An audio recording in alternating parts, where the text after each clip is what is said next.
آگے ایک انتہائی اہم چیز معاشرے کے حوالے سے بیان کی ہے، الرجال قوامون علی النساء۔ اللہ سبحانہ و تعالیٰ فرماتے ہیں کہ مرد کلی طور پہ عورت کے اوپر حاکم ہے۔ اللہ سبحانہ و تعالیٰ نے اسلامی شریعت کے مطابق مرد کو معاشرے کا حاکم بنایا ہے، نگران بنایا ہے۔ عورت کی ذمہ داری ہے گھریلو، باقی باہر کے جو بھی معاملات ہیں یہ سارے کے سارے مرد سنبھالیں گے۔ یہ عورت کے لیے سنبھالنا کسی بھی صورت مجبوری کے علاوہ کسی بھی صورت جائز نہیں ہے۔ بلا وجہ گھر سے نکلنا، بلا وجہ جا کے نوکریاں کرنا، کام وغیرہ کرنا، یہ اللہ سبحانہ و تعالیٰ نے عورت کے اوپر ذمہ داری نہیں ڈالی۔ نان و نفقہ کی ذمہ داری، بچوں کا پالنا، بچوں کا خرچہ، بیوی کا خرچہ، والدین کی ضروریات، یہ جو مرد ہوگا نا گھر کا وہی پوری کرے گا۔ عورت کے اوپر اللہ سبحانہ و تعالیٰ نے یہ بوجھ نہیں ڈالا۔ آگے اللہ سبحانہ و تعالیٰ فرماتے ہیں یا ایھا الذین آمنوا لا تقربوا الصلاۃ وانتم سکارا، ایمان والو نشے کی حالت میں نماز کے قریب تم نہ جایا کرو، حتی تعلموا ما تقولون، یہاں تک کہ تمہیں پتہ چلے کہ تم کہہ کیا رہے ہو، یعنی تم ہوش میں آ جاؤ۔ اس آیت میں دو چیزیں ہیں، ایک تو اللہ سبحانہ و تعالیٰ نے نشے کی حالت میں آدمی کو نماز پڑھنے سے منع کیا ہے، اور دوسرا اللہ سبحانہ و تعالیٰ نے آگے تیمم کا مسئلہ بیان کیا ہے۔ یہ دو حصے ہیں اس آیت کے، اور ان دونوں حصوں کا شان نزول الگ الگ ہے۔ جامع ترمذی کی روایت کے مطابق شراب ابھی تک حرام نہیں ہوئی تھی۔ علی رضی اللہ تعالیٰ عنہ فرماتے ہیں عبد الرحمن بن عوف نے ہماری دعوت کی تھی، اور دعوت میں انہوں نے شراب بھی پیش کیا تھا۔ عبد الرحمن بن عوف نے شراب بھی پیش کیا تھا۔ تو شراب پینے کے بعد جب ہم مدہوش ہو گئے، نماز کا ٹائم ہوا، تو ہم نے جب نماز پڑھی، علی رضی اللہ عنہ فرماتے ہیں امامت کے لیے مجھے آگے کیا، تو میں نے ایسے پڑھا قل یا ایھا الکافرون لا اعبد ما تعبدون ولا انتم عابدون ما اعبد۔ اس میں یہ کہ قل یا ایھا الکافرون، اے کافرو، لا اعبد ما تعبدون، جس کی تم عبادت کرتے ہو اس کی میں نہیں عبادت کروں گا، ولا انتم عابدون ما اعبد، اور جس کی میں عبادت کرتا ہوں اس کی عبادت تم نہیں کرتے۔ علی رضی اللہ عنہ فرماتے ہیں مجھے نہیں پتا چلا، میں نے زبان سے ایسے پڑھا نحن نعبد ما تعبدون، جن کی مشرکو تم پوجا کرتے ہو ہم بھی ان کی پوجا کرتے ہیں۔ حضرت علی رضی اللہ عنہ کی زبان سے یہ الفاظ نکل گئے، ہوش میں نہیں تھے اس وقت۔ اللہ سبحانہ و تعالیٰ نے پھر یہ آیت کا حصہ نازل کیا لا تقربوا الصلاۃ وانتم سکارا حتی تعلموا ما تقولون، نشے کی حالت میں نماز کے بالکل قریب نہیں جانا۔ اور اللہ کے رسول علیہ الصلوۃ والسلام نے فرمایا آدمی پہ اگر نیند کا غلبہ ہو تو نیند پہ غلبے کی صورت میں بھی آدمی نماز کو وہیں چھوڑ دے، جا کے آرام کرے، اسے نہیں پتا کہ وہ نماز میں کیا پڑھ رہے ہیں کیا نہیں پڑھ رہا۔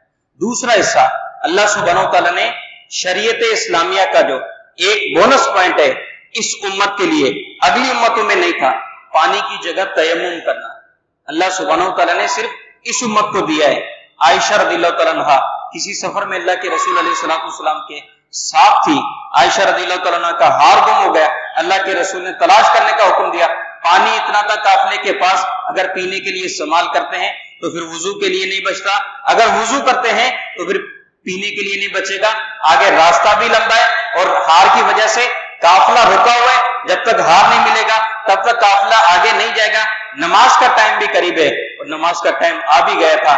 اللہ کے رسول علیہ الصلوۃ والسلام اسی سوچ میں پریشان تھے کہ اس پانی سے وضو کیا جائے یا اس پانی کو پینے کے لیے استعمال کیا جائے۔ اللہ سبحانہ و تعالیٰ نے پھر تیمم کی آیت نازل کی وَإِن كُنتُم مَرْضَىٰ أَوْ عَلَىٰ سَفَرٍ أَوْ جَاءَ أَحَدٌ مِّنكُم مِّنَ الْغَائِطِ أَوْ لَامَسْتُمُ النِّسَاءَ فَلَمْ تَجِدُوا مَاءً فَتَيَمَّمُوا صَعِيدًا طَيِّبًا، کہ ایمان والو اگر تم بیمار ایسا کہ پانی استعمال کرے تو وہ پانی اس کے لیے ہلاکت بن جائے، اس صورت میں ایسا مرض ہو یا تم سفر پہ ہو اور سفر پہ تمہارے پاس پانی بہت کم ہے، او جاء احد منکم من الغائط، یا تم نے قضاء حاجت کی، نماز کا ٹائم قریب ہے، وضو تمہاری ضرورت ہے، او لامستم النساء، یا تم ازدواجی تعلق کر لو، ازدواجی تعلق ہم بستری وغیرہ کر لو، غسل ضروری ہو گئے تمہارے اوپر، تو تم نے کیا کرنا ہے فلم تجدوا ماء، پانی نہیں ہے، فتیمموا صعیدا طیبا، تو پھر مٹی سے تیمم کیا کرو۔ اللہ سبحانہ و تعالیٰ نے یہ رخصت صرف اس امت کے لیے دی۔ آگے اللہ سبحانہ و تعالیٰ ایک بہت ہی اہم بات کی طرف مومنوں کو خاص طور پہ اللہ سبحانہ و تعالیٰ تلقین کر رہے ہیں، وہ کیا ہے؟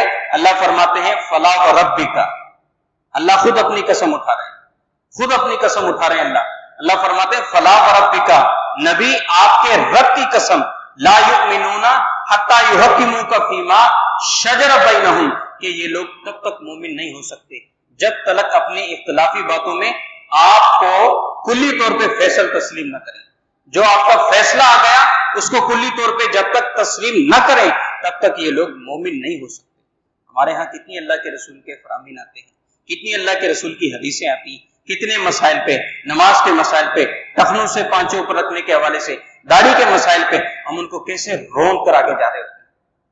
کرنا چاہیے. اللہ سبحانہ وتعالیٰ فرماتے ہیں یہ تب تک مومن نہیں ہو سکتے جب تک آپ کو کلی طور پہ آپ کا فیصلہ وہ تسلیم نہ کریں. آگے اللہ سبحانہ وتعالیٰ نے جنت کے جو طبقات ہیں ذرا ان کی تقسیم بھی اللہ سبحانہ وتعالیٰ نے اسی پارے میں بتائی. اور میں وَمَن يُطِعِ اللَّهَ وَرَسُولَهُ اور میں جو اللہ اور رسول کی اطاعت کرے گا فَأُولَٰئِكَ مَعَ الَّذِينَ أَنْعَمَ اللَّهُ عَلَيْهِمْ مِنَ النَّبِيِّينَ وَالصِّدِّيقِينَ وَالشُّهَدَاءِ وَالصَّالِحِينَ اور میں یہ اللہ اور رسول کی اطاعت کرنے والے نبیوں کے ساتھ, شہیدوں کے ساتھ, صدیقین کے ساتھ اور نیک لوگوں کے ساتھ ہوں گے. یہ چار جنت کے بنیادی طبقے ہیں. لوگوں کی تقسیم کے حساب سے اللہ سبحانہ وتعالیٰ نے جنت کی یہ چار تقسیمیں رکھی ہیں. آگے اللہ سبحانہ وتعالیٰ طنز دے رہے ہیں ہمیں, طنز. افلا یتدبرون القرآن کہ لوگوں کو کیا ہوگا کہ قرآن کیوں نہیں سمجھتے, لوگ قرآن کیوں نہیں سمجھتے. اللہ سبحانہ وتعالیٰ اس آیت میں تانا دے رہے ہیں کہ تم قرآن کیوں نہیں سمجھتے. ایک اور مقام پہ اللہ سبحانہ وتعالیٰ فرماتے ہیں افلا یتدبرون القرآن ام علی قلوب اقفالها کہ یہ قرآن کیوں نہیں سمجھتے, کیا ان کے دلوں پہ تالے تو نہیں لگ چکے. قرآن کو سمجھنے کی کوشش کرنی چاہیے, صرف پڑھنے کی نہیں. اللہ سبحانہ وتعالیٰ نبی علیہ الصلوۃ والسلام کو آگے بہت ہی اہم حکم سونپ رہے ہیں. وہ کیا ہے؟ قاتل فی سبیل اللہ لا تکلف الا نفسک.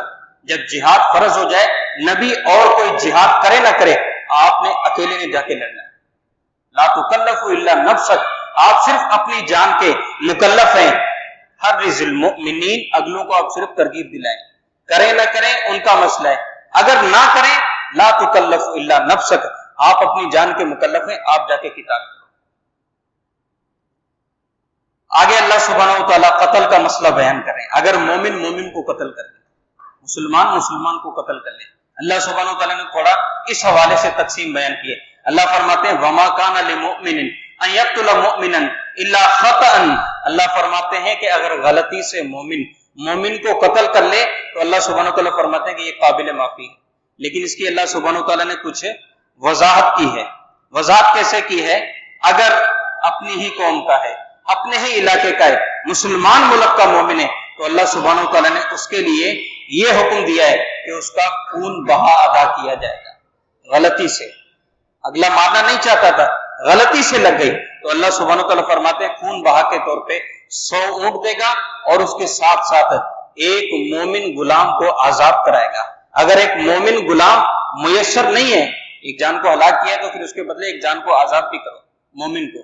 اگر ایک جان مومن نہیں مل رہی آزادی کے لیے تو پھر کیا کرنا ہے؟ فصیام شہرین متتابعین. اللہ فرماتے ہیں پھر 2 مہینوں کے لگاتار روزے رکھنے ہیں. یہ تو وہ مومن ہو گیا جو مسلمان ملک کا ہے.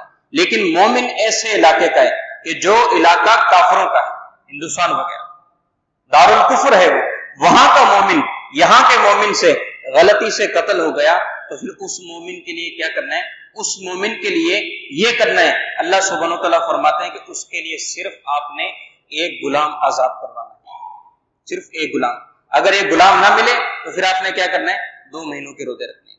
تیسرا وہ مومن کہ مسلمانوں کا ان کے ساتھ معاہدہ ہے, مسلمانوں کا ان کے ساتھ معاہدہ ہے. ایسی قوم ہے جو ہے نان مسلم, مسلمانوں کا ان کے ساتھ معاہدہ ہے. وہاں کا مومن, وہاں کا مسلمان یہاں کے مسلمان سے اگر غلطی کی بنا پہ قتل ہو جائے تو اس کے لیے بھی وہی حکم ہوگا جو دارالاسلام والے مومن کا حکم ہے. یعنی اس کے لیے خون بہا بھی ادا کیا جائے گا اور اس کے لیے غلام کو بھی آزاد کروایا جائے گا.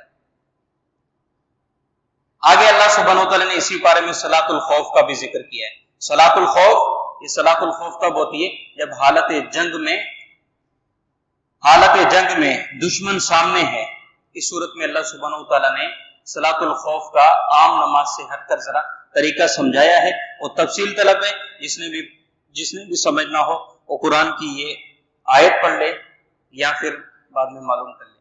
اللہ سبحانہ و تعالیٰ سے دعا ہے کہ اللہ سبحانہ و تعالیٰ جو کچھ سنا اور سنایا اس کو سمجھنے اور اس